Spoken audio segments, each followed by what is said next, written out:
সুম্মা যাকারার রাজুলা ইউতিলুস সাফার, একজন মুসাফিরের আলোচনা করলেন, লম্বা সফর করছে। আশআসা, যে মুসাফিরের চুলগুলা এলোমেলো। আগবার, মুসাফিরের চেহারাটা ধুলিমলিন, শরীরটা ধুলিমলিন, ময়লা। মুসাফির আল্লাহর কাছে দোয়া করে, ইয়া রাব্বি, ইয়া রাব্বি, রব আমার দোয়া কবুল করেন, আমার দোয়া কবুল করেন। হাদিসের মধ্যে আসছে মুসাফির দোয়া করা মাত্রই কবুল হয়ে যায়, কিন্তু দোয়া কবুল হয় না। মুসাফিরের এই দোয়া কবুল হইতেছে না। নবীজি একজন মুসাফিরের কথা বললেন, যে মুসাফির লম্বা সফর করছে। লম্বা সফর করার কারণে চুলগুলা এলোমেলো, মুসাফিরের শরীরের মধ্যে ময়লা। মুসাফির আল্লাহকে বলে, ইয়া রাব্বি, ইয়া রব, রব আমার এই দোয়া কবুল করেন, রব আমার এই দোয়া কবুল করেন। দোয়া কবুল হয় না। ফ্যান চলতেছে মাইকের না, মেশিনের সামনে কি ফ্যান চলতেছে? ফ্যানটা বন্ধ করেন, কিছুক্ষণ বন্ধ রাখেন। মোটর চাললে বন্ধ করেন কিছুক্ষণ। মুসাফিরকে রাসূল সাল্লাল্লাহু আলাইহি সাল্লাম বলেন যে মুসাফিরের দোয়া কবুল হয়। তো মুসাফির দোয়া করতেছে, দোয়া কবুল হয় না, দোয়া করে, দোয়া কবুল হয় না। নবীজি বলেন, কেন কবুল হয় না জানো? ওয়া মাতআমুহু হারাম, মুসাফিরের খাদ্য হারাম। ওয়া মালবাসুহু হারাম, তার পোশাক হারাম। ওয়া মাশরাবুহু হারাম, তার পানি হারাম।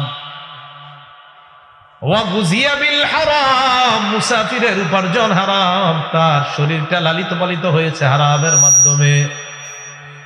ফান্না ইউস্তাজাবু লিযালিকা, বলো তার দোয়া কবুল হবে কিভাবে? তাহলে মুসাফির দোয়া করে, আল্লাহ আমার দোয়া কবুল করেন, দোয়া কবুল করেন, দোয়া কবুল হয় না। নবী কয় কবুল হবে কিভাবে? মুসাফিরের খাদ্য হারাম, পানি হারাম, পোশাক হারাম, উপার্জন হারাম, তার দোয়া কবুল হবে কিভাবে? আপনাদের অনেকে দোয়া করেন 12 বছর 13 বছর, দোয়া কবুল হয় না। আপনার খাদ্য হালাল, আপনার পানি হালাল কিনা, আপনার পোশাক হালাল কিনা, উপার্জন হালাল কিনা, প্রশ্ন এসে যাবে। যদি বলেন না, আপনি যে দোয়া করেন কবুল হচ্ছে না কেন? যদি আপনাকে বলা হয় আপনি কোনো হারামের সাথে জড়িত, বা সামান্য সুদি লেনদেন আছে। কি আছে? সামান্য, বেশি না, সামান্য। এই একদম সামান্য পরিমাণে, আপনার বেশি না, হালকা সামথিং ইন্টারেস্ট আসে। সুদ কইতে চায় না ধরনে, কি কয়? ইন্টারেস্ট। তো নবীজি বললেন, এই কাজ তুমি করবা, আবার দোয়া করবা, তোমার দোয়া কবুল হবে। তো কিভাবে কবুল হবে? তাহলে এই হাদিস থেকে বুঝলাম, খাদ্য, পানি, উপার্জন, পোশাক, এইগুলা হারাম যদি হয়, আপনি দোয়া করলে কবুল যদি না করে, আল্লাহরে কোনো দোষারোপ করেন না, আপনার নিজের দোষ। সূরা বাকারার 168 নম্বর আয়াতে আল্লাহ বলেন, ইয়া আইয়ুহান নাসু কুলু মিম্মা ফিল আরদি হালালান তাইয়্যিবা, হে মানুষ তোমরা গ্রহণ করো হালাল খাদ্য, পবিত্র খাদ্য। সাদ ইবনে আবি ওয়াক্কাস রাদিয়াল্লাহু তাআলা আন, আল্লাহ নবীর কাছে আসলেন, আসার পর বললেন, ইয়া রাসূলুল্লাহ উদউল্লাহ লি আইয়াজআলানি মুস্তাজাবাদ দাওয়া, আল্লাহর কাছে দোয়া করেন, আল্লাহ যেন আমাকে মুস্তাজাবুদ দাওয়া বানায় দেয়। মুস্তাজাবুদ দাওয়া বলা হয় দোয়া করা মাত্রই কবুল হয়ে যায়, আল্লাহ যেন আমাকে এমন বানায় দেয়। নবীজি সাদ ইবনে আবি ওয়াক্কাসকে বললেন, সাদ আতিম্মাতামান, তোমার খাদ্য তুমি হালাল করে নাও, খাদ্য পবিত্র করে নাও। তাকুন মুস্তাজাবাদ দাওয়া, তোমার খাদ্য যদি হালাল হয়ে যায়, তুমি দোয়া করা মাত্রই কবুল হয়ে যাবে, এমন আল্লাহ তোমাকে বানায়া দিবেন। তুমি মুস্তাজাবুদ দাওয়া হবা, দোয়া করা মাত্রই কবুল হবে যদি তোমার খাদ্য হালাল হয়, তোমার খাদ্য যদি তুমি পবিত্র করো। আল্লাহ আমাদের সকলের উপার্জন হালাল করে দেন, খাদ্য হালাল করে দেন। সহিহ বুখারীর বর্ণনা, 2262 নম্বর হাদিসের বর্ণনা, ক্বালা রাসূলুল্লাহ সাল্লাল্লাহু আলাইহি ওয়াসাল্লাম, নবীজি বলেন, মা বাআসাল্লাহু নাবিয়্যান কাত্তু ইল্লা রাআল গানাম, আল্লাহ যত নবী পাঠিয়েছে দুনিয়ার মধ্যে সবাই মেষ চড়িয়েছেন। কি চড়িয়েছেন? পুরাটা শোনেন কি কয়ে গেল। মা বাআসাল্লাহু নাবিয়্যান ইল্লা রাআল গানাম, আল্লাহ যত নবী দুনিয়ার মধ্যে পাঠিয়েছেন সবাই মেষ চড়িয়েছে। فقال له اصحابه, সাহাবারা বললেন, ইয়া রাসূলুল্লাহ ওয়া আনতা, আপনিও কি মেষ চড়িয়েছেন? নবীজি জবাব দিলেন, কুনতু আরআহা আলা করারিত লি আহলি মক্কা, আমি কিছু মুদ্রা পারিশ্রমিকের বিনিময়ে, কয়েক কিরাত মুদ্রা পারিশ্রমিকের বিনিময়ে, দিরহাম পারিশ্রমিকের বিনিময়ে আমি মক্কাবাসীর মেষ চড়াইতাম। মক্কাবাসীর মেষকে আমি মেষপালকে আমি আপনার ঘাস খাওয়াইতাম, আর এর বিনিময়ে আমি পারিশ্রমিক পাইতাম। মানে আমি মেষ চড়াইছি, হালাল পারিশ্রমিক নিয়েছি আমি। এতে নবীজি বুঝায় যে মেষ চড়িয়েছে সব নবী, এমনকি আমি পর্যন্ত পারিশ্রমিকের বিনিময়ে মক্কাবাসীর মেষ চড়িয়েছি। এখন যদি আমি আরিফ বিন হাবিব মেষ চড়াই আপনাদের এলাকায়, টাকার বিনিময়ে বল ইন্নালিল্লাহ, আপনারা বয়ান করেন, আপনি এটা কি করলেন? এটা না নবীরা করছে? কারা করছে? এটা তো ভালো। কোনো আলেম যদি দোকান দেয় না, কোনো আলেম দোকান দেয়, হুজুর আপনি দোকান দিলেন, মানে কি উনি চুরি করছে? কোনো আলেম দোকান দিলে, হুজুর আপনি দোকান দিলেন, মানে হে দোকান দিব, আপনি দিয়েন না। কথা হইলো হুজুর আপনি দোকান দিলে তো সব হালাল ভাবে চলবে, আমি তো বাটপার, তো আপনি কেন এই জায়গায় বসছেন? মানে যারা এটা বলবে না হুজুর আপনি দোকান দিলেন, উনি বুঝাইতে চায় যে এই জায়গায় তো সাধারণত আমার মতো বাটপাররা বসে, আপনি বসলেন কেন? কারণ এখানে তো এটা বাটপারির একটা কার্যক্রম। আলেম ওলামারা বেশি পরিমাণে ব্যবসা করা দরকার, যাতে ব্যবসায়ী লেনদেন গুলা হালাল হয়। এটা মানে টেনশনও করে যায় যে আপনি কেন, মানে এটা তো আপনার কাজ না, এটা তো মানে অমুকের কাজ। এর মানে কেন? কারণ এই জায়গায় তো আকাম করা লাগে, আপনি কি আর এটা করবেন হুজুর? তো এই জন্য বলে এটা কেন করেন? তাহলে কি বুঝলাম? হালাল পেশা, এটা হালাল, বাস হালাল, এটার সুগন্ধি, এটার ঘ্রাণ অনেক বেশি। হারাম 1 কোটিও যদি হয়, এটার গন্ধ এত ভয়ঙ্কর যেটা আপনাকে জাহান্নামে নিয়ে যাবে।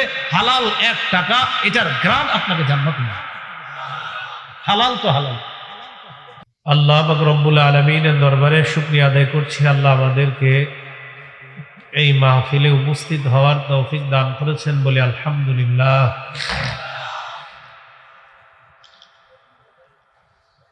আমি আপনাদের সামনে সূরাতুল বাকারার 168 নম্বর আয়াতে কারিমা তেলাওয়াত করলাম। এই আয়াতে আল্লাহ পাক রব্বুল আলামিন বলেন, ইয়া আইয়ুহান নাসু কুলু মিম্মা ফিল আরদি হালালান তাইয়্যিবা। হে মানুষ, তোমরা ভক্ষণ করো পৃথিবীর মধ্যে যা হালাল পবিত্র, এই হালাল পবিত্র খাদ্য তোমরা ভক্ষণ করো, পবিত্র খাদ্য তোমরা খাও। ওয়ালা তাত্তাবিউ খুতুওয়াতিশ শাইতান, শয়তানের পদাঙ্ক অনুসরণ করো না। ইন্নাহু লাকুম আদুউম মুবিন, নিশ্চয়ই শয়তান তোমাদের প্রকাশ্য শত্রু। হালাল হারামের ক্ষেত্রে কয়েকটা কথা মনে রাখা।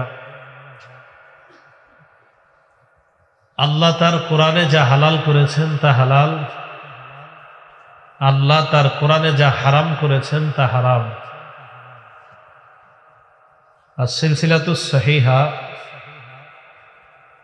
2256 নম্বর বর্ণনা, মা আহাল্লাল্লাহু ফি কিতাবিহি ফাহুয়া হালাল ওয়া মা হাররামা ফীহি ফাহুয়া হারাম। আল্লাহ তার কোরআনে যা হালাল করেছেন তা হালাল, আল্লাহ তার কোরআনে যা হারাম করেছেন তা হারাম। এগুলো প্রথম কথা। দ্বিতীয় কথা, আল্লাহর হালালকে হারাম করা অথবা আল্লাহর হারামকে হালাল করার অধিকার কারণে। সহিহ বুখারীর 5267 নম্বর হাদিসের বর্ণনা, আম্মাজান আয়েশা সিদ্দিকা রাদিয়াল্লাহু তাআলা আনহার বর্ণনা, তিনি বলেন, আন্না রাসূলুল্লাহি সাল্লাল্লাহু আলাইহি ওয়াসাল্লাম কানা ইয়ামকুসু ইনদা যায়নাব ইবনাতি জাহাশ রাদিয়াল্লাহু তাআলা আনহা ওয়া ইয়াশরাবু ইনদাহা আসালা। রাসূলুল্লাহ সাল্লাল্লাহু আলাইহি ওয়াসাল্লাম আম্মাজান যায়নাব রাদিয়াল্লাহু তাআলা আনহার কাছে অবস্থান করতেন, সেখানে তিনি মধু পান করতেন। মধু হালাল না হারাম? তো মধু একটা হালাল খাদ্য, পবিত্র খাদ্য। আম্মাজান আয়েশা সিদ্দিকা রাদিয়াল্লাহু তাআলা আনহা বলেন, তাওয়াসাইতু আনা ওয়া হাফসা আন্না আইয়াতানা দাখালা আলাইহা নবী সাল্লাল্লাহু আলাইহি ওয়াসাল্লাম ফালতাকুল ইন্নী আজিদু রিহা মিনকা আন্নী আজিদু মিনকা রিহা মাগাফির আকালতাল মাগাফির। আমি এবং হাফসা পরামর্শ করলাম, আমাদের দুইজনের মধ্য থেকে যার কাছে নবীজি আগে প্রবেশ করবে সে নবীজিকে এই কথা বলবে, আপনার মুখ থেকে মাগাফিরের গন্ধ পাচ্ছি, আপনি কি মাগাফির খেয়েছেন? ফাদাখালা আলা ইহদাহুমা ফাকালাত লাহু যালিকা। নবী এই দুই বিবির একজনের কাছে প্রবেশ করলেন। নবীজি প্রবেশ করার পর নবীর বিবি ওই কথা বললেন যে আপনার মুখ থেকে মাগাফিরের গন্ধ পাচ্ছি, আপনি কি মাগাফির খান? মাগাফির হলো আরবের গন্ধযুক্ত একটা খাদ্য। রাসূলুল্লাহ সাল্লাল্লাহু আলাইহি সাল্লাম জবাব দিলেন, লা ওয়ালাকিন শারিবতু আসালা। আমি মাগাফির খাইনি, আমি মধুপান করেছি। তো যেহেতু তুমি বলছো মাগাফির থেকে মাগাফিরের গন্ধ পেয়েছো, তুমি মধু থেকে মাগাফিরের গন্ধ আছে যেহেতু তুমি বলছো, ফালান আউদা লাহ, আজকের পর আমি আর মধু পান করব না, যেহেতু এটা থেকে মাগাফিরের গন্ধ আসে। তো এটা আম্মাজান কেন বলছিলেন? এটা বলছে আসলে এই কারণে বলেছিলেন, কারণ আম্মাজানদের মাঝে প্রতিযোগিতা ছিল, ওনারা কে বেশি নবীর সংস্রব সোহবত অবলম্বন করতে পারেন এই নিয়ে তাদের মাঝে প্রতিযোগিতা ছিল, প্রতিযোগিতা চলত। তো এটা বলার উদ্দেশ্য ছিল নবী যেন সেখানে বেশি সময় অবস্থান না করে। তো যাই হোক, নবীজিকে এটা বলার পর নবীজি বললেন, আজকের পর আমি আর মধুর কাছে যাব না, যেহেতু মধু থেকে মাগাফিরের গন্ধ আসে। আসলে মধু থেকে মাগাফিরের গন্ধ আসে না, কিন্তু মধু একটা হালাল খাদ্য। এই হালাল খাদ্যের ব্যাপারে নবী বললেন, আমি আর এটা খাবো না। আল্লাহ সূরা তাহরিমের 1 নাম্বার আয়াত নাজিল করে দিলেন, ইয়া আইয়ুহান নাবিয়্যু লিমা তুহাদ্দিমু মা আহাল্লাল্লাহু লাক। হে নবী, আপনি নিজের জন্য কেন তা হারাম করবেন যা আল্লাহ আপনার জন্য হালাল করেছেন? মধু আপনার জন্য হালাল, এটা আপনি কেন হারাম করবেন? এখান থেকে বুঝতে পারলাম আল্লাহর হালালকে হারাম করার ক্ষমতা কারো নাই। ঠিক তেমনি ভাবে আল্লাহ যেটাকে হারাম করেছেন এটা হালাল করারও ক্ষমতা কারো নাই। আল্লাহ পাক রব্বুল আলামিন সূরা বাকারার 275 নাম্বার আয়াতে বলেন, ওয়া আহাল্লাল্লাহুল বাই'a ওয়া হাররামার রিবা। আল্লাহ ব্যবসাকে হালাল করেছেন, সুদকে আল্লাহ হারাম করেছেন। এখন কোন অফিসের পিছনে লেবেল লাগানো আছে যে ব্যবসা হালাল, সুদ হারাম।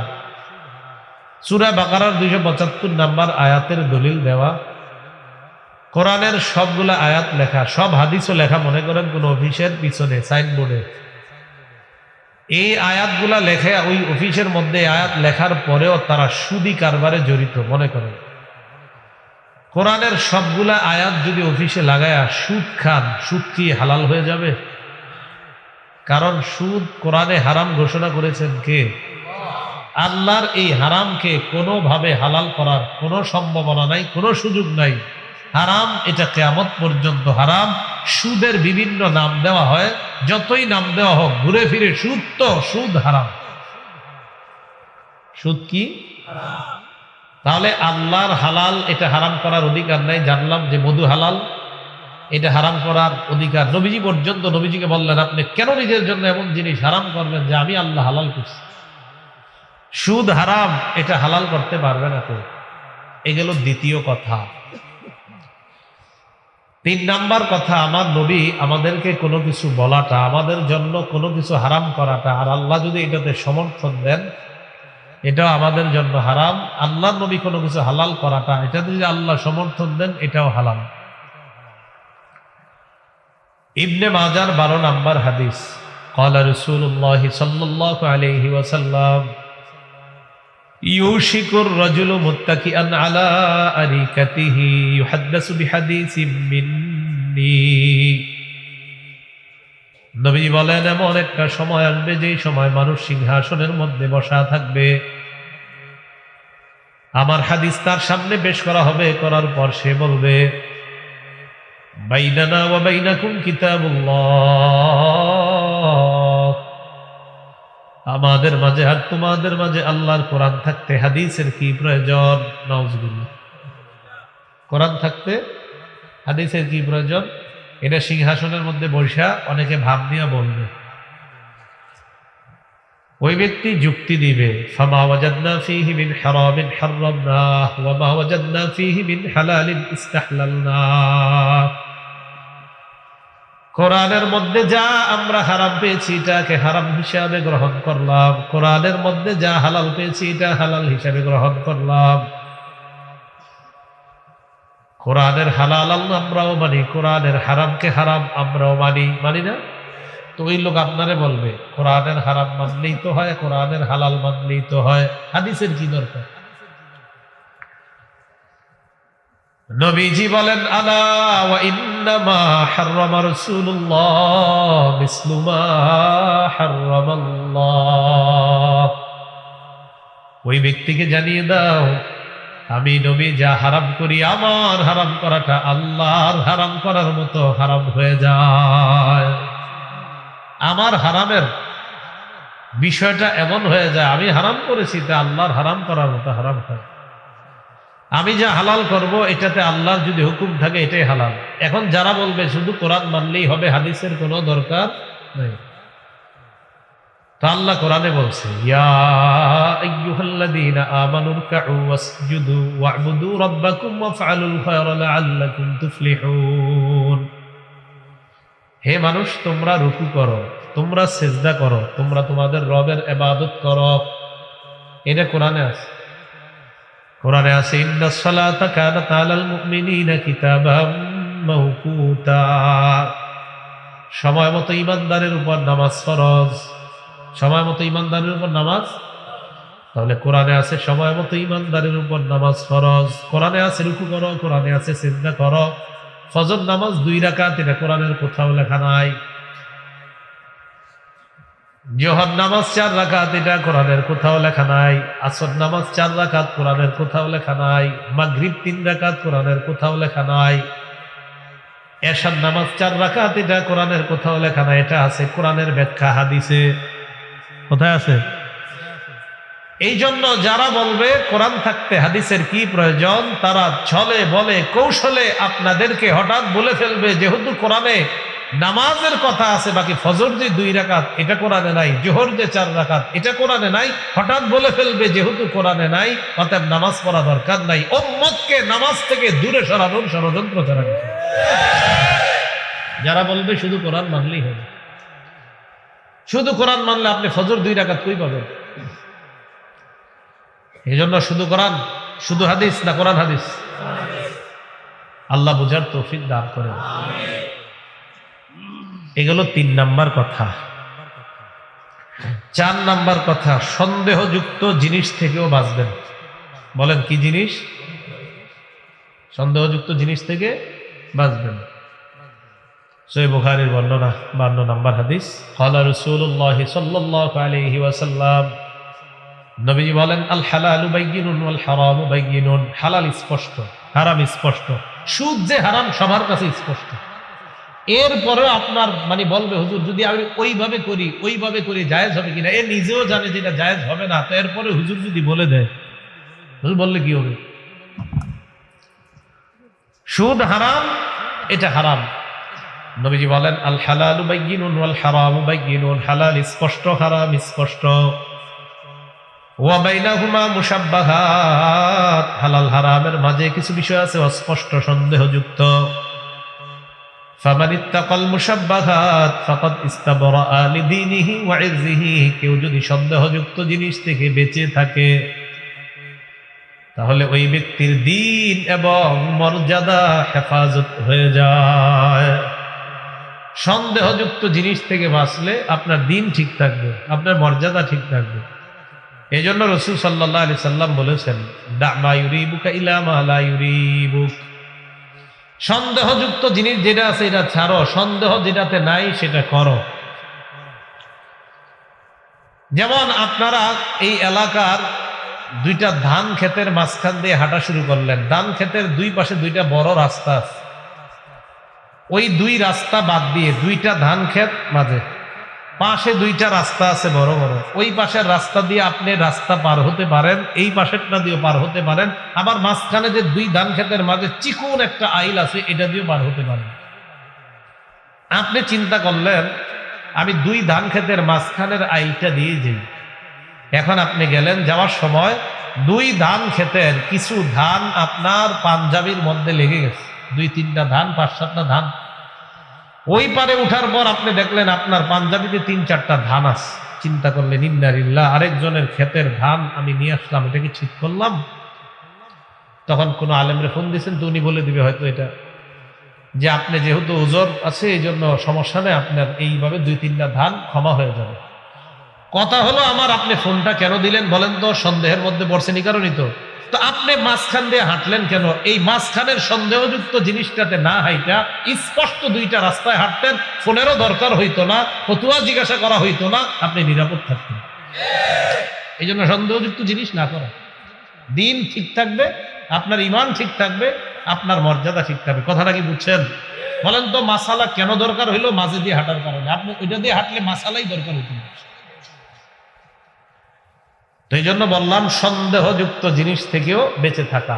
এই গেল 4 নাম্বার কথা। হালাল এবং হারাম এই দুইটার মধ্যে আমরা অবশ্যই 1 টাকা গ্রহণ করব সেটা হালাল, অবশ্যই 1 টাকা বর্জন করব যদি সেটা হারাম হয়। রাসূলুল্লাহ সাল্লাল্লাহু আলাইহি ওয়াসাল্লাম এক হাদিসের মধ্যে বলেন, তিরমিজি শরীফের 2989 নাম্বার হাদিস, 2989। এই হাদিসের মধ্যে নবীজি বলেন, ক্বালা রাসূলুল্লাহ সাল্লাল্লাহু আলাইহি ওয়াসাল্লাম, নবীজি বলেন, ইন্নাল্লাহা তাইয়্যিবুন লা ইয়াকবালু ইল্লা তাইয়্যিবা। আল্লাহ পবিত্র, আল্লাহ পবিত্র ছাড়া গ্রহণ করেন না। আল্লাহ পবিত্র, পবিত্র জিনিস ছাড়া আল্লাহ গ্রহণ করেন না। এরপর নবী বলেন, ইন্নাল্লাহা আমারাল মুমিনিনা বিমা আমারা বিহিল মুরসালিন। আল্লাহ ইমানদারদেরকে এমন একটা আদেশ করেছেন যে আদেশটা ইমানদারদেরকে আল্লাহ একটা হুকুম করেছেন, অবিকল ওই হুকুমটা রাসূলদেরকেও আল্লাহ করেছেন। একটা হুকুম আল্লাহ ইমানদারদেরকে করেছেন, অবিকল ওই হুকুমটা আল্লাহ রাসূলদেরকেও করেছেন। বলেন তো, রাসূলদেরকে আল্লাহ যে হুকুম করছেন ইমানদারদেরকেও যদি সেই হুকুম করেন, এই হুকুমটার গুরুত্ব কম না অনেক বেশি? কি সেই হুকুম? একটা হুকুম আছে সূরা মুমিনুনের 51 নাম্বার আয়াতে, আরেকটা হুকুম সূরা বাকারার 172 নাম্বার আয়াতে। সূরা মুমিনুনের 51 নাম্বার আয়াতে আল্লাহ বলেন, ইয়া আইয়ুহার রাসূলু কুলু মিনাত তাইয়্যিবাতি ওয়া'মালু সালিহান। হে রাসূলগণ, আপনারা পবিত্র খাদ্য খান, নেক আমল করেন। পবিত্র খাদ্য খান, নেক আমল করেন। নবীদেরকে আল্লাহ রাসূলদেরকে হুকুম করলেন পবিত্র খাদ্য খাওয়ার। সূরা বাকারার 172 নাম্বার আয়াতে আল্লাহ বলেন, ইয়া আইয়ুহাল্লাযীনা আমানু কুলু মিন তাইয়্যিবাতি মা রাযাকনাকুম। হে ইমানদার, তোমরা পবিত্র খাদ্য খাও। রাসূলদেরকে বললেন পবিত্র খাদ্য খান, ইমানদারদেরকে বললেন পবিত্র খাদ্য খাও। হুকুম দুইটা এক না ভিন্ন? তাহলে পবিত্র খাদ্য খাওয়ার হুকুম রাসূলদেরকেও করলেন, পবিত্র খাদ্য খাওয়ার হুকুম ইমানদারদেরকেও করলেন। নবীজি বলেন যে আল্লাহ ইমানদারদেরকে একটা হুকুম করেছেন, অবিকল যে হুকুমটা রাসূলদেরকে আল্লাহ করেছেন। এটা হলো কোন হুকুম বলেন তো? বলেন, পবিত্র খাদ্যের হুকুম। কোন হুকুম? এরপরে নবীজি একজন মুসাফিরের কথা আলোচনা করলেন। কি? সুম্মা যাকারার রাজুলা ইউতিলুস সাফার। একজন মুসাফিরের আলোচনা করলেন, লম্বা সফর করছে। আশআসা, যে মুসাফিরের চুলগুলা এলোমেলো। আগবার মুসাফিরের চেহারাটা ধুলিমলিন, শরীরটা ধুলিমলিন, ময়লা। মুসাফির আল্লাহর কাছে দোয়া করে, ইয়া রব্বি ইয়া রব্বি, রব আমার দোয়া কবুল করেন, আমার দোয়া কবুল করেন। হাদিসের মধ্যে আসছে মুসাফির দোয়া করা মাত্রই কবুল হয়ে যায়, কিন্তু দোয়া কবুল হয় না। মুসাফিরের এই দোয়া কবুল হইতেছে না। নবীজি একজন মুসাফিরের কথা বললেন যে মুসাফির লম্বা সফর করছে, লম্বা সফর করার কারণে চুলগুলা এলোমেলো, মুসাফিরের শরীরের মধ্যে ময়লা। মুসাফির আল্লাহকে বলে, ইয়া রব্বি ইয়া রব, রব আমার এই দোয়া কবুল করেন, রব আমার এই দোয়া কবুল করেন। দোয়া কবুল হয় না। ফ্যান চলতেছে মাইকের না মেশিনে, মেশিনের সামনে কি ফ্যান চলতেছে? ফ্যানটা বন্ধ করেন, কিছুক্ষণ বন্ধ রাখেন। মোটর চাললে বন্ধ করেন কিছুক্ষণ। মুসাফিরকে রাসূল সাল্লাল্লাহু আলাইহি সাল্লাম বলেন যে মুসাফিরের দোয়া কবুল হয়। তো মুসাফির দোয়া করতেছে, দোয়া কবুল হয় না, দোয়া করে দোয়া কবুল হয় না। নবীজি বলেন কেন কবুল হয় না জানো? ওয়া মাতআমুহু হারাম, মুসাফিরের খাদ্য হারাম। ওয়া মালবাসুহু হারাম, তার পোশাক হারাম। ওয়া মাশরাবুহু হারাম, তার পানি হারাম। ওয়া গুযিয়া বিল হারাম, মুসাফিরের উপার্জন হারাম, তার শরীরটা লালিত পালিত হয়েছে হারামের মাধ্যমে। ফান্না ইউস্তাজাবু লিযালিকা, বলো তার দোয়া কবুল হবে কিভাবে? তাহলে মুসাফির দোয়া করে, আল্লাহ আমার দোয়া কবুল করেন, দোয়া কবুল করেন, দোয়া কবুল হয় না। নবী কয় কবুল হবে কিভাবে? মুসাফিরের খাদ্য হারাম, পানি হারাম, পোশাক হারাম, উপার্জন হারাম, তার দোয়া কবুল হবে কিভাবে? আপনাদের অনেকে দোয়া করেন 12 বছর 13 বছর দোয়া কবুল হয় না। আপনার খাদ্য হালাল, আপনার পানি হালাল কিনা, আপনার পোশাক হালাল কিনা, উপার্জন হালাল কিনা, প্রশ্ন এসে যাবে। যদি বলেন না, আপনি যে দোয়া করেন কবুল হচ্ছে না কেন? যদি আপনাকে বলা হয় আপনি কোনো হারামের সাথে জড়িত, বা সামান্য সুদি লেনদেন আছে, কি আছে? সামান্য, বেশি না, সামান্য। হুজুর এই একদম সামান্য পরিমাণে, আপনার বেশি না, হালকা সামথিং ইন্টারেস্ট আসে। সুদ কইতে চায় না ধরনে, কি কয়? ইন্টারেস্ট। তো নবীজি বললেন এই কাজ তুমি করবা, আবার দোয়া করবা, তোমার দোয়া কবুল হবে। তো কিভাবে কবুল হবে? তাহলে এই হাদিস থেকে বুঝলাম খাদ্য, পানি, উপার্জন, পোশাক এইগুলা হারাম যদি হয়, আপনি দোয়া করলে কবুল যদি না করে, আল্লাহরে কোনো দোষারোপ করেন না, আপনার নিজের দোষ। সূরা বাকারার 168 নম্বর আয়াতে আল্লাহ বলেন, ইয়া আইয়ুহান নাস কুলু মিম্মা ফিল আরদি হালালান তাইয়্যিবা, হে মানুষ তোমরা গ্রহণ করো হালাল খাদ্য, পবিত্র খাদ্য। সাদ ইবনে আবি ওয়াক্কাস রাদিয়াল্লাহু তাআলা আন, আল্লাহ নবীর কাছে আসলেন, আসার পর বললেন, ইয়া রাসূলুল্লাহ উদউল্লাহ লি আইয়াজআলানি মুস্তাজাবাদ দাওয়া, আল্লাহর কাছে দোয়া করেন আল্লাহ যেন আমাকে মুস্তাজাবুদ দাওয়া বানায় দেয়। মুস্তাজাবুদ দাওয়া বলা হয় দোয়া করা মাত্রই কবুল হয়ে যায়, আল্লাহ যেন আমাকে এমন বানায় দেয়। নবীজি সাদ ইবনে আবি ওয়াক্কাসকে বললেন, সাদ আতিম্মাতামান, তোমার খাদ্য তুমি হালাল করে নাও, খাদ্য পবিত্র করে নাও। তাকুন মুস্তাজাবাদ দাওয়া, তোমার খাদ্য যদি হালাল হয়ে যায়, তুমি দোয়া করা মাত্রই কবুল হয়ে যাবে, এমন আল্লাহ তোমাকে বানায়া দিবেন। তুমি মুস্তাজাবুদ দাওয়া হবা, দোয়া করা মাত্রই কবুল হবে যদি তোমার খাদ্য হালাল হয়, তোমার খাদ্য যদি তুমি পবিত্র করো। আল্লাহ আমাদের সকলের উপার্জন হালাল করে দেন, খাদ্য হালাল করে দেন। সহিহ বুখারীর বর্ণনা, 2262 নম্বর হাদিসের বর্ণনা, ক্বালা রাসূলুল্লাহ সাল্লাল্লাহু আলাইহি ওয়াসাল্লাম, নবীজি বলেন, মা বাআসাল্লাহু নাবিয়্যান কাত্তু ইল্লা রাআল গানাম, আল্লাহ যত নবী পাঠিয়েছে দুনিয়ার মধ্যে সবাই মেষ চড়িয়েছেন। কি চড়িয়েছেন? পুরাটা শোনেন কি কয়ে গেল। মা বাআসাল্লাহু নাবিয়্যান ইল্লা রাআল গানাম, আল্লাহ যত নবী দুনিয়ার মধ্যে পাঠিয়েছেন সবাই মেষ চড়িয়েছে। ফাকালা লাহু আসহাবুহু, সাহাবারা বললেন, ইয়া রাসূলুল্লাহ ওয়া আনতা, আপনিও কি মেষ চড়িয়েছেন? নবীজি জবাব দিলেন, কুনতু আরআহা আলা কারারিতি আহলি মক্কাহ, আমি কিছু মুদ্রা পারিশ্রমিকের বিনিময়ে, কয়েক কিরাত মুদ্রা পারিশ্রমিকের বিনিময়ে, দিরহাম পারিশ্রমিকের বিনিময়ে আমি মক্কাবাসীর মেষ চড়াইতাম। মক্কাবাসীর মেষকে আমি মেষপালকে আমি আপনার ঘাস খাওয়াইতাম, আর এর বিনিময়ে আমি পারিশ্রমিক পাইতাম। মানে আমি মেষ চড়াইছি, হালাল পারিশ্রমিক নিয়েছি আমি। এতে নবীজি বুঝায় যে মেষ চড়িয়েছে সব নবী, এমনকি আমি পর্যন্ত পারিশ্রমিকের বিনিময়ে মক্কাবাসীর মেষ চড়িয়েছি। এখন যদি আমি আরিফ বিন হাবিব মেষ চড়াই আপনাদের এলাকায়, টাকার বিনিময়ে বল কিনলেন, আপনি না বয়ান করেন, আপনি এটা কি করলেন? এটা না নবীরা করছে? কারা করছে? এটা তো ভালো। কোন আলেম যদি দোকান দেয় না, কোন আলেম দোকান দেয়, হুজুর আপনি দোকান দিলেন, মানে কি উনি চুরি করছে? তখন আলেম দোকান দিলে, হুজুর আপনি দোকান দিলেন, মানে হে দোকান দিব, আপনি দিয়েন না। কথা হইলো হুজুর আপনি দোকান দিলে তো সব হালাল ভাবে চলবে, আমি তো বাটপার, তো আপনি কেন এই জায়গায় বসছেন? মানে যারা এটা বলবে না হুজুর আপনি দোকান দিলেন, উনি বুঝাইতে চায় যে এই জায়গায় তো সাধারণত আমার মতো বাটপাররা বসে, আপনি বসলেন কেন? কারণ এখানে তো এটা বাটপারির একটা কার্যক্রম। আলেম ওলামারা বেশি পরিমাণে ব্যবসা করা দরকার, যাতে ব্যবসায়ী লেনদেন গুলা হালাল হয়। এটা মানে টেনশনও করে কইরা যায় যে আপনি কেন, মানে এটা তো আপনার কাজ না, এটা তো মানে অমুকের কাজ। এর মানে কেন? কারণ এই জায়গায় তো আকাম করা লাগে, আপনি কি আর এটা করবেন হুজুর? তো এই জন্য বলে এটা কেন করেন? তাহলে কি বুঝলাম? হালাল পেশা, এটা হালাল, বাস হালাল, এটার সুগন্ধি, এটার গ্রাম অনেক বেশি। হারাম 1 কোটিও যদি হয়, এটা গন্ধ, এটার গন্ধ এত ভয়ঙ্কর যেটা আপনাকে জাহান্নামে নিয়ে যাবে।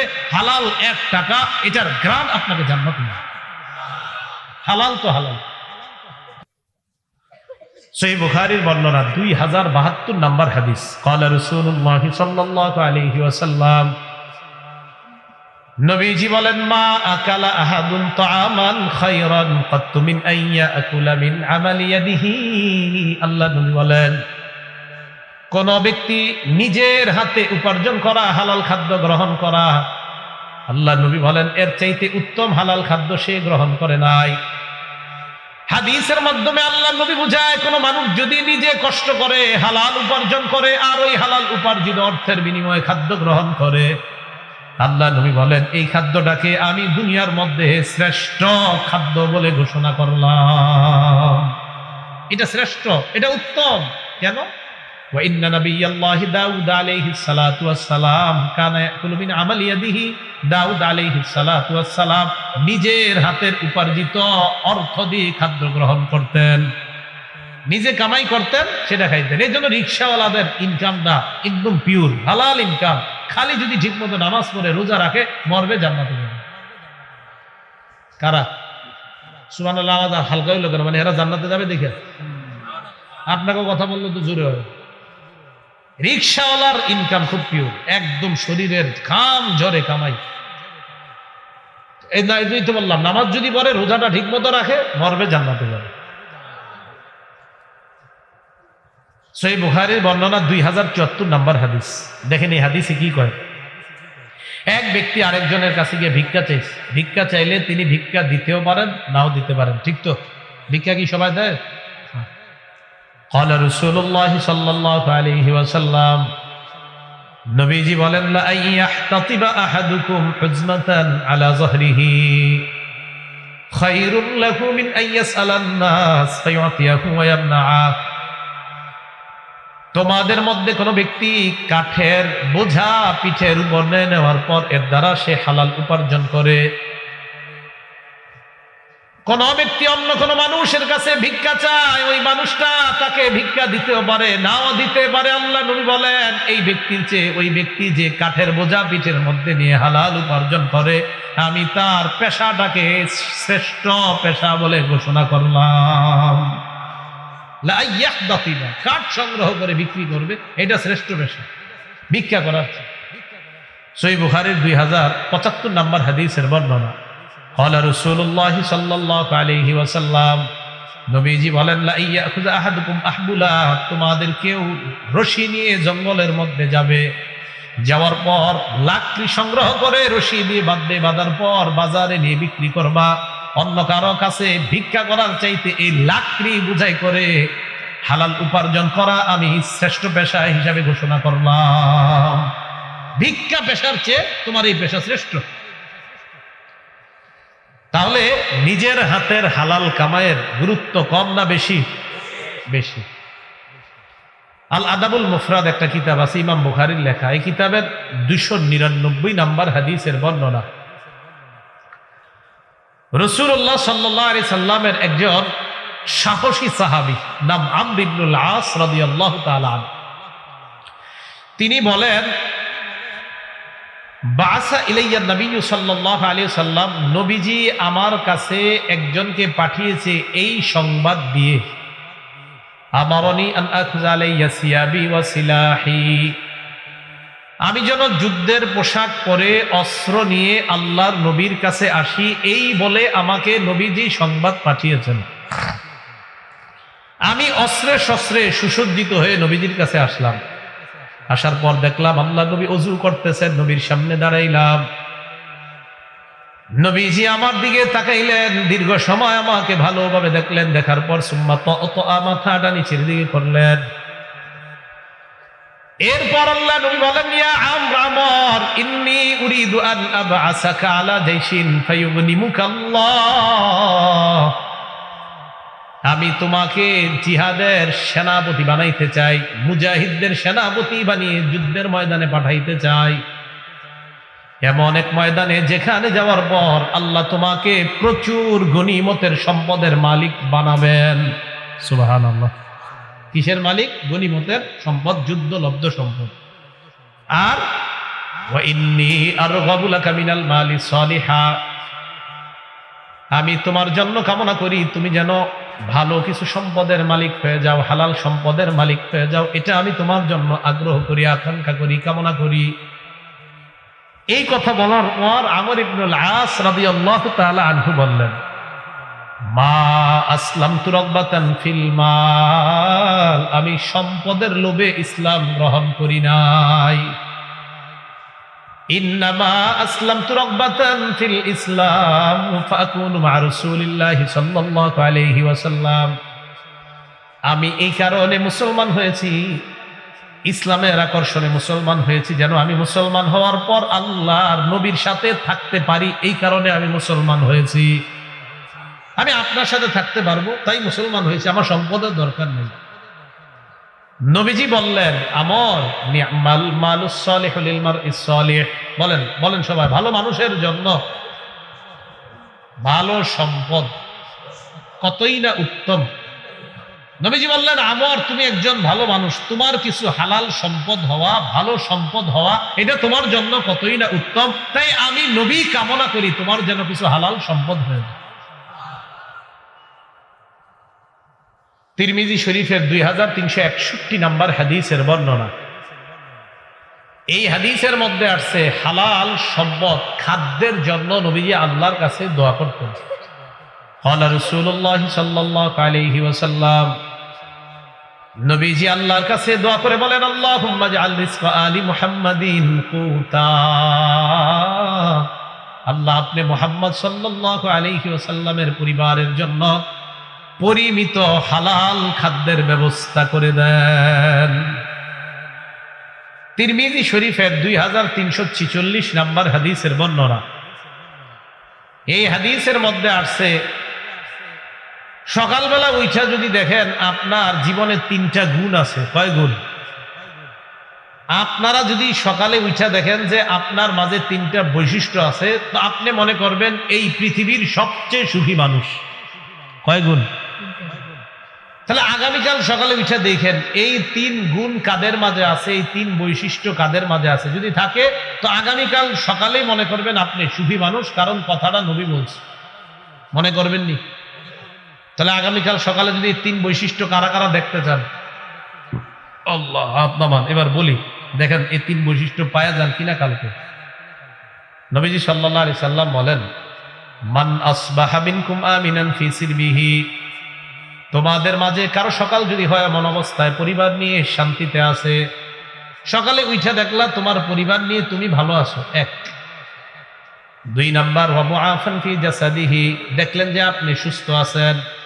1 নাম্বার পরিবার নিয়ে ভালো আছেন, 2 নাম্বার আপনার শরীরটা সুস্থ আছে, 3 নাম্বার ইনদাহু কুতু ইয়াউমিহি, আপনি দেখলেন আপনার কাছে একদিনের হালাল খাদ্য আছে।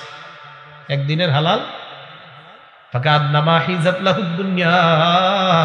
নবীজি বলেন তার জন্য কেমন যেন পৃথিবীর সমস্ত কল্যাণ একত্রিত করা হয়েছে।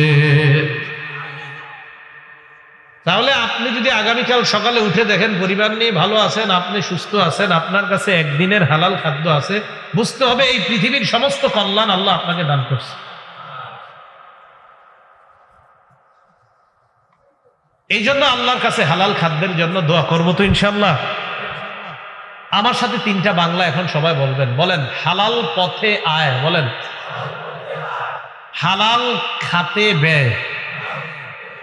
তাহলে প্রথমটা আবার বলেন তো, হালাল, 2 নাম্বার হালাল, 3 নাম্বার হালাল খাদ্য গ্রহণ। এবার আপনারা বলেন 1 2 3 নাম্বার। এই 3টা বাচ্চাদের ছোটবেলা থেকে ছেলে মেয়ে বাচ্চাদেরকে এগুলা শিখায় বড় করবেন। হালাল পথে আয়, হালাল খাতে ব্যয়, হালাল খাদ্য গ্রহণ। বড় করতে পারবেন তো ইনশাল্লাহ এইভাবে।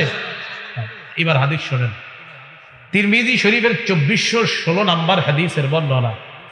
ক্বালা রাসূলুল্লাহ সাল্লাল্লাহু আলাইহি ওয়াসাল্লাম, নবীজি বলেন লা তাজুলু কদামা ইবনি আদম হাত্তা ইসআলা আন 50।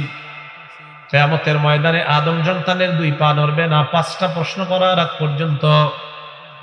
1 নাম্বার আন উমরিহি ফিমা আফনা, জীবন সম্পর্কে প্রশ্ন করা হবে, জীবন আপনি কোন কাজে কাটিয়েছেন। 2 নাম্বার আন শাবাবিহি ফিমা আবলা, যৌবন সম্পর্কে প্রশ্ন করা হবে। রাত 12টার পর দরজা লাগিয়ে মা বাবা মনে করতেছে আপনি তাহাজ্জুদ পড়তেছেন ঘরে, কি করতেছেন, অথচ আপনার সামনে বিশাল বড় একটা কি জানি, সেখানে আপনি আপনার যৌবন নষ্ট করতেছেন। 2 নাম্বার আল্লাহর কাছে জবাব দেওয়ার জন্য রেডি হন। 3 নাম্বার আন মালিহি মিন আইনা ইকতাসাবা, সম্পদ সম্পর্কে প্রশ্ন করা হবে, সম্পদ কোত্থেকে কামাই করেছেন, ওই যে হালাল খাত কিনা, হালাল পথে কামাই করেছেন কিনা। 4 নাম্বার ফিমা আনফাকা, সম্পদ আপনি কোন খাতে ব্যয় করেছেন, 4 নাম্বার প্রশ্ন। 3 নাম্বার কোত্থেকে আয়, 4 নাম্বার কোথায় ব্যয়। 3 নাম্বার কোত্থেকে আয়, 4 নাম্বার কোথায় ব্যয়, এই প্রশ্ন করা হবে। অনেকে কামাই করে হালাল লাখ লাখ টাকা, কিন্তু ব্যয় করে আপনার হারাম পথে। লাখ লাখ টাকা কামাই করার পর বিবি বলল পাশের ভাষার বাবির টেলিভিশনটা 28 ইঞ্চি, আমগোটা যদি 32 হয় খারাপ কি হয়, বাস এবার আপনি এটা কিনে দিলেন। কিনে দেওয়ার পর এই যে আপনি আপনার হালাল টাকা হালাল পথে কামাই করলেন, কিন্তু এখন খাতটা কি হালাল হলো না হারাম? হারাম। মুসলিম শরীফের 6697 নাম্বার হাদিসের বর্ণনা, মান দাআ ইলা দালালা কানা আলাইহি মিনাল ইসমি মিসলু আসামি মান তাবিআ লা ইয়ানকুসু যালিকা মিন আসামিহিম শাইআ। কোন ব্যক্তি যদি অন্য কাউকে পথ ভ্রষ্টতার দিকে আহ্বান জানায়, এই যে আপনি পথভ্রষ্টতার একটা দরজা খুলে দিলেন, তারা যতজন গুনাহ করবে সবার গুনাহের একটা অংশ আপনার আমলনামায়। নাউজুবিল্লাহ, আর একটু জোরে বলেন। এটা কইলেও গুনাহ যাবে ওই আমলনামায়, যে এটা করে না কইলেও যাবে গুনাহের। এই যারা যারা এরকম আহ্বান জানাইছেন, আজকে থেকে তাড়াতাড়ি বিবির সাথে বসে পরামর্শ করেন যে বিবি এটা কি করলাম, আমি তো গুনাহের দরজা খুলে দিচ্ছি, আমার তো অবস্থা খারাপ। তাহলে এই হলো 4 নাম্বার প্রশ্ন, হালাল খাতে ব্যয় করেছেন কিনা। 5 নাম্বার ওয়ান ইলমিহি বিমা যা আমিলা ফিমা আলিমা, আপনি যা জেনেছেন সে অনুযায়ী আমল করেছেন কিনা। এই যে আজকে আমি হালালের বয়ান করে গেলাম, এই অনুযায়ী আপনি জানার পর আমল করেছেন কিনা, এই জবাব আল্লাহর কাছে দিতে হবে। আমি আজকে বলে দিলাম সুদ খাওয়া হারাম, এই যে আপনি বিদ্যাটা অর্জন করলেন, সুদ থেকে এরপরেও বাঁচলেন কিনা, এই জবাব আল্লাহর কাছে দিতে হবে। সহিহ বুখারীর বর্ণনা 893 নাম্বার হাদিস। প্রত্যেককে জিজ্ঞাসা করা হবে, জিজ্ঞাসার জন্য তৈরি হবে। তাহলে কয়টা বাংলাদেশ শিখলাম আমরা? 3টা। হালাল পথে আয়, হালাল খাতে ব্যয়, হালাল খাদ্য গ্রহণ। এই কথাগুলা মনে রাখা, আল্লাহ তৌফিক দান করেন। একটা কিতাব আছে নাম সহিহুত তারগীব, এই কিতাবের 1730 নাম্বার হাদিস, মানে 1730। আপনি পরিবারের বাবা, মানে আপনি পরিবারের উপার্জনক্ষম ব্যক্তি, যিনি উপার্জন করেন, এই একজন ব্যক্তি হলেন আপনি, মানে পরিবারের ইনকাম সোর্স আপনি। এখন আপনি হারাম টাকা উপার্জন করে আপনার ছেলে মেয়ে তাদের পিছনে খরচ করতেছেন। قال رسول الله صلى الله عليه وسلم, নবীজি বলেন, লা ইয়াদখুলুল জান্নাতা জাসাদুন গুজিয়া বিল হারাম। ওই শরীর জান্নাতে যাবে না যে শরীর হারাম টাকায় লালিত পালিত হয়। নিজেও কামাই করলেন হারাম, সন্তানকেও জাহান্নামী বানাইলেন। আল্লাহ হেফাজত করেন।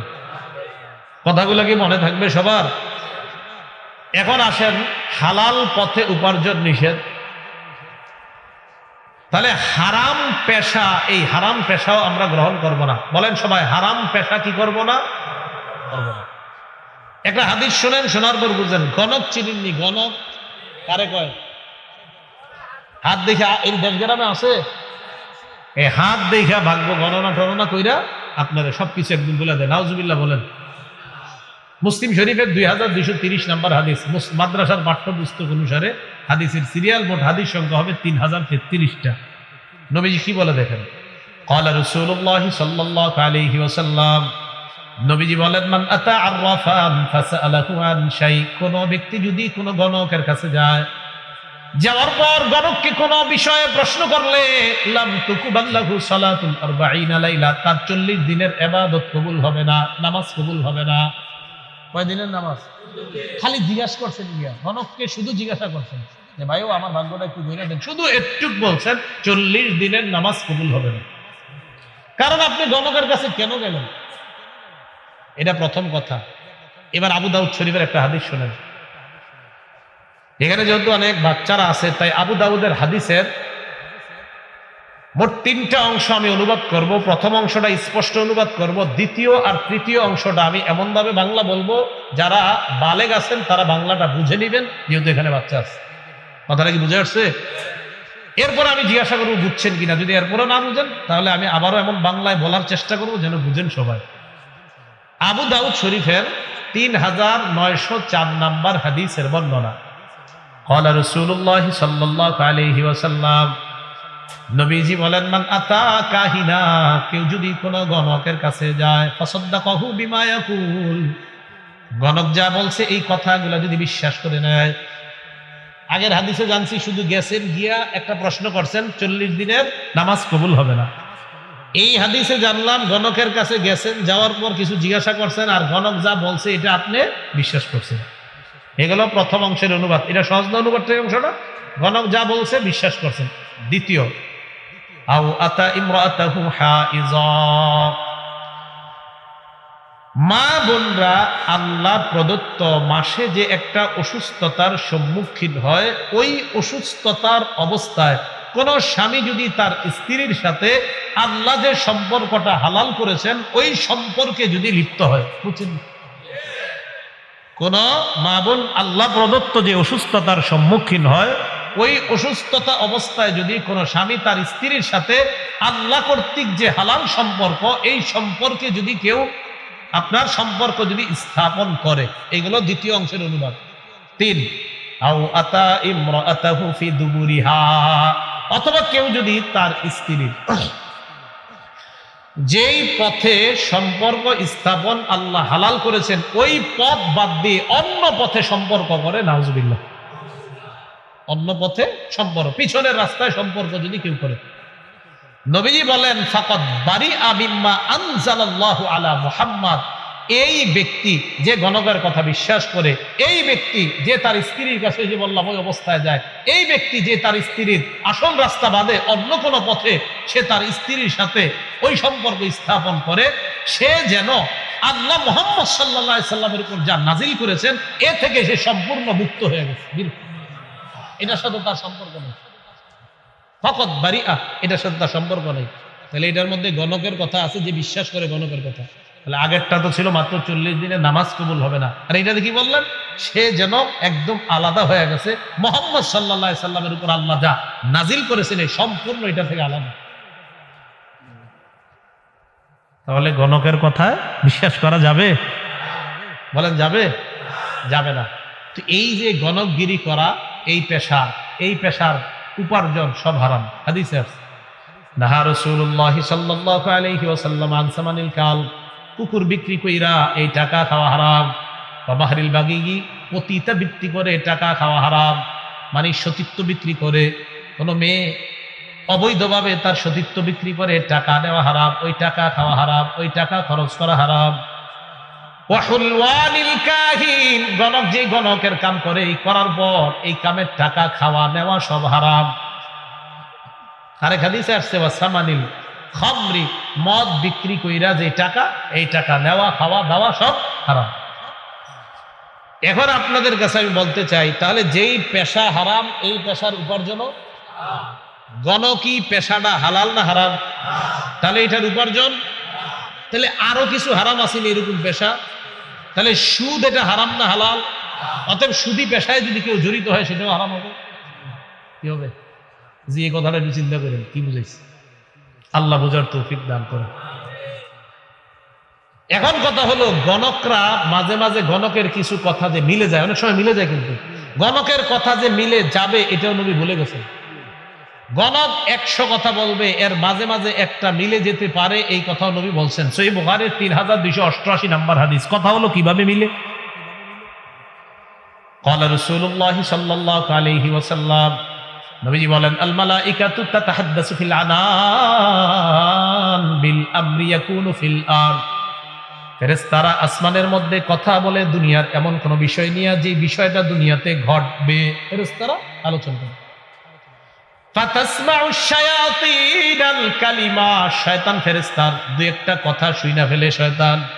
শোনার পর ফাতাকুরু ফি উযুনিল কাহিন, গণকের কানের মধ্যে শয়তান ওই ফেরেশতাদের কথাটা ঢেলে দেয় গণকের কানে। কামা তুকরুল করুরা, বোতলের মধ্যে যেমন পানি ঢালা হয়, তেমনি গণকের কানের মধ্যে ইবলিস ফেরেশতাদের দুই একটা কথা শুইনা কানে ঢাইলা দেয়। এবার গণকের কাছে কেউ আসলে গণক বলে দেয় এমনটা হবে, বাস্তবিক এমনটা হয়ে গেছে। নবীজি বলেন, ইয়াজিদুনা মাহা মিআতা কাযিবা, এটার সাথে যে আরো 100টা মিথ্যা কথা বলে, এটা মানুষ ধরতেও পারে না।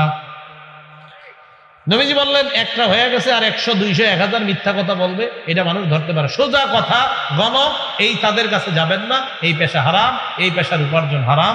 তাদের কাছে যাবেন, যায় শুধু প্রশ্ন করবেন, 40 দিনের নামাজ কবুল হবে না। আর যদি বিশ্বাস করেন কেমন যেন নবীর উপর যা নাজিল করা হয়েছে তা থেকে আপনি আলাদা হয়ে গেছেন। কি কথা বুঝে আসছে সবার? এটা কেন বললাম গণকি পেশা? আবু বকর সিদ্দিক রাদিয়াল্লাহু তাআলা আনহুর এক গোলাম, সহিহ বুখারীর 3842 নম্বর হাদিস। তিনি একদিন খাদ্য আনছে, খাদ্য আনার পরে আবু বকর সিদ্দিককে বললেন, হুজুর এটা খান। আবু বকর সিদ্দিক খাইলেন, খাওয়ার পর বললেন, আতাদরি মা হাযা, জানেননি এটা কি? আবু বকর সিদ্দিক কই কি? এটা এমন এক খাদ্য, কুনতু তাকাহান্তু ফিল জাহিলিয়া, আমি যেই উপার্জন তার কাছে পাইতাম, যেই পারিশ্রমিক পাইতাম, এই গণকগিরি করার কারণে আজকে ওই পারিশ্রমিকটা আমাকে দিছে, এটা আপনার কাছে আনছি, আপনি খাইলেন। আবু বকর সিদ্দিক আদখালা ইয়াদা, মুখে হাত ঢুকাইছে, ফাকাআ কুল্লা শাইইন ফি বাতনিহি, সব বমি কইরা হাত ঢুকায় এরপরে বমি কইরা ফেলে দিছে। তাহলে আবু বকর সিদ্দিক ভিতরে হারাম থাকবে এটা বরদাস্ত করলেন না, সহ্য করলেন না। হারাম থেকে আল্লাহ আমাদেরকে বেঁচে থাকার তৌফিক দান করুন। সহিহ বুখারীর বর্ণনায় একটা হাদিসের অনুবাদ আমি করি, অনুবাদ করার পর আপনারা বলবেন যে হুজুর এই অনুবাদের বাস্তবায়নটা এখন কি ঘটেছে না ভবিষ্যতে ঘটবে, এটা আপনারা বলবেন। সহিহ বুখারী 2059 নম্বর হাদিসের বর্ণনা। ক্বালা রাসূলুল্লাহ সাল্লাল্লাহু আলাইহি ওয়াসাল্লাম, নবীজি বলেন, ইয়াতি আলান নাসি জামান, এমন একটা সময় আসবে, কি বলছে? লাইবালিল মারউ মা আখাযা মিনহু, মানুষ পরোয়া করবে না কোত্থেকে সে কামাই করেছে, আমিনাল হালালি আম মিনাল হারাম, সে কি হালাল পন্থায় কামাই করলো না হারাম পন্থায়, মানুষ পরোয়া করবে না। এমন একটা সময় আমার উম্মতের কাছে আসবে। এর আপনারা বলেন আরো কতদিন অপেক্ষা করব? আইসা গেছে, তাহলে তো ভয়ঙ্কর অবস্থা। নবীজি বলছে এমন একটা সময় আসবে মানুষ পরোয়া করবে না উপার্জন কোত্থেকে করতেছে, বাস পকেটে আসলেই হলো, এটা কি হালাল না হারাম, এটা মানুষ পরোয়া করবে না। কথা কি বুঝে আসছে সবার? তাহলে আমরা কি হারাম গ্রহণ করব না হালাল? হালালটা আমরা গ্রহণ করব, আল্লাহ তৌফিক দান করেন। তিরমিজি শরীফের 2376 নম্বর হাদিসের বর্ণনা। অনুবাদটা শোনার আগে বুঝে নেন হাদিসটা। 20টা ছাগল 30টা ছাগল, একটা ছাগলের পাল এক জায়গায় আছে, 2টা ক্ষুধার্ত বাঘ আপনি ছেড়ে দিলেন ওই ছাগলের পালের মধ্যে, বলেন এই ছাগলগুলা কি থাকবে না শেষ হয়ে যাবে? ক্বালা রাসূলুল্লাহ সাল্লাল্লাহু আলাইহি ওয়াসাল্লাম, নবীজি বলেন মা যিবান জাইআন উরসিলা ফি গানামিন বিআফসাদ লাহা মিন ইরসিল মারই আলাল মালি ওয়াশ শারাফি লিদীনিহি। নবীজি বলেন 2টা ক্ষুধার্ত বাঘ ছাগল পালের জন্য যতটা ক্ষতিকারক, এর চাইতে ক্ষতিকারক কোন মানুষ অবৈধ পন্থায় সম্পদের লোভ করা, পদমর্যাদার লোভ করা, এর চাইতে বেশি তার দিনের জন্য ক্ষতিকর। আপনি হারাম পন্থায় সম্পদ কামাই করার নেশা, নবী বলেন ছাগলের জন্য ক্ষুধার্ত বাঘ যেমন ক্ষতিকর, অবৈধ পন্থায় সম্পদের প্রতি তোমার নেশা তোমার ধর্ম নষ্ট করার জন্য এর চাইতে বেশি ক্ষতিকর। তাহলে পদমর্যাদার লোভ আর সম্পদের লোভ বাঘের চাইতেও আরো ভয়ঙ্কর। তাই আমরা আমাদের লোভটা হালাল সম্পদের প্রতি করা, হারামের প্রতি যেন আমরা না করি। আল্লাহ আমাদের সকলকে হালাল পন্থায় উপার্জন করে হালাল খাতে যেন আমরা ব্যয় করতে পারি, আল্লাহ তৌফিক দান করেন। এখন এই যে আপনি হালাল পন্থায় উপার্জন করবেন, হালাল পথে ব্যয় করবেন, এই জন্য আপনি জীবনে যাদের সাথে চলবেন এই বন্ধু নির্বাচনে আপনি একটু সতর্কতা অবলম্বন করা। কেন? মনে করেন আপনি কৃষি কাজ করেন, বছরে কিছু ধান বিক্রি কইরা হালাল ভাবে কিছু টাকা পয়সা আপনি পান। হঠাৎ একদিন আপনার এক বন্ধুর সাথে সাক্ষাৎ, কিরে কয় টাকা টুকা পাস? তো এই পরিমাণ, এটা কোনো টাকা? আয় আমার সাথে নিয়ে আপনার এমন এক পদ্ধতি দেখাইছে যে পদ্ধতিতে এক সপ্তাহে আপনি মোটামুটি অনেক লাভ। ওলামাদের কাছে প্রশ্ন করলেন, ওলামারা বলে দিছে না এটা তো হারাম পন্থা। তখন আপনি বললেন না, পিছনে সূরা বাকারা 275 নম্বর আয়াত লেখা আছে, তো বেশি কি আছে লেখা আছে। তো লেখা থাকলেই তো বললাম, লেবেল থাকলে হারাম হালাল হয়ে যায় না। এখন রাসূল সাল্লাল্লাহু আলাইহি সাল্লাম বলে দিলেন তিরমিজি শরীফের 2378 নম্বর হাদিসে, আর রাজুলু আলা দীনি খালিলিহি ফালয়ানজুর আহাদুকুম মাইয়ুখালিল। মানুষ তার বন্ধুর রীতি নীতির অনুসারী হয়। তোমাদের প্রত্যেকের চিন্তা করা উচিত সে কাকে বন্ধু বানায়। মানুষ কি হয়? তার বন্ধু রীতিনীতির অনুসারী। তোমাদের প্রত্যেকে চিন্তা করা উচিত সে কাকে বন্ধু বানায়। আপনার বন্ধু যদি সুদখোর হয়, এটা সারাদিন যদি সুদ খায়, ও আপনারে সুদী বুদ্ধি ছাড়া কিছু দিবে না। এই জন্য আপনি চিন্তা কইরা বন্ধু নির্বাচন করা দরকার। এই জন্য তো রাসূল সাল্লাল্লাহু আলাইহি সাল্লাম বলেন, লা তুসাহিব ইল্লা মুমিনা ওয়া লা ইয়াকুল তাআমাকা ইল্লা তাফিয়ুন।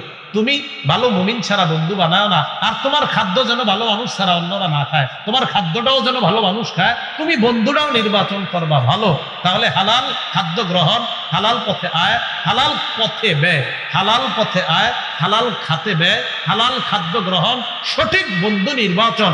এবং আরেকটা বিষয় জানলাম নবীর হাদিস থেকে, আমার খাদ্যটাও যেন ভালো মানুষ না খায়, তারা খায়। এই জন্য দাওয়াত দিবেন বুঝে শুনে, আমারে না, বুঝে শুনে দাওয়াত দাওয়াত দাওয়াত খাওয়াও বুঝে শুনে। দাওয়াত খাওয়াও কি করে? হ্যাঁ, আবু দাউদ শরীফের 3331 নম্বর হাদিসে আসছে, রাসূল সাল্লাল্লাহু আলাইহি সাল্লাম বলেন, এমন একটা সময় আসবে লা ইয়াবকা আহাদুন ইল্লা আকালা রিবা, কেউ বাকি থাকবে না যে সুদ খাবে না, সব সুদ খাবে। এখন এটা কেমন কথা? সবাই সুদ খাবে? আসলে কি সবাই সুদ খায়? আরে সবাই কি খায় নাকি? খায় না তো। নবীজি বলেন ইল্লাম ইয়াকুলহু, যদিও সবাই সুদ না খায়, যদিও সবাই সুদ না খায়, আসাবাহু মিন বুখারিহি, সুদের ধোঁয়া সবার গায়ে লাগবে, সুদের হাওয়া সবার গায়ে লাগবে। আমি ওনারে পাম্পুম মাইরা নিয়ে গেলাম, চলেন এক কাপ চা খাওয়াই। ওনারে আমি সুদি টাকায় 5 টাকার চা খাওয়াই দিছি, বেচারা তো আর জানে না, ওনার গুনাহ হবে না। কিন্তু এই যে সুদি টাকায় চা খাওয়াই দিলাম, ভিতরে ধোঁয়া কিন্তু ঢুকাই দিছি, ভিতরে হাওয়া ঢুকিয়ে দিছি। এই জন্য উনি চা খাওয়ানোর পরের রক্ত নামাজে মজা পায় না। কিরে ঘটনা কি মজা পাচ্ছি না কেন? ফজরে মজা পাইলাম, জোহরে মজা পাইলাম, আসরে মজা পাইলাম, মাগরিবে মজা পাইলাম, এশায় মজা পাচ্ছি না কেন? ইমাম সাহেবের কাছে গেছে, হুজুর 4 ওয়াক্ত নামাজ আপনার পিছনে বললাম, এত মজা পাইলাম, এশার নামাজটা মজা পাচ্ছি না। ইমাম সাহেব কয়, মাগরিবের পরে কিছু খাইছিলি? হ্যাঁ, দোস্ত নিয়ে গেছিল এক জায়গায়, গিরিল আর নান খাওয়াইছে। ইমাম সাহেব বলতেছে, হতে পারে সেখানে কোনো হারাম পেটে ঢুকে গিয়েছে, তাই এশার নামাজে আপনি মজা পান না। এই জন্য খাদ্য গ্রহণেও সতর্কতা, আর আপনার খাদ্য যাদেরকে খাওয়াবেন সেটাও বুঝে শুনে খাওয়াবেন। হালাল পথে আয়, হালাল খাতে ব্যয়, হালাল খাদ্য গ্রহণ, সঠিক বন্ধু নির্বাচন, আর আমার হালাল খাদ্যটা যেন ভালো মানুষেরা খায়।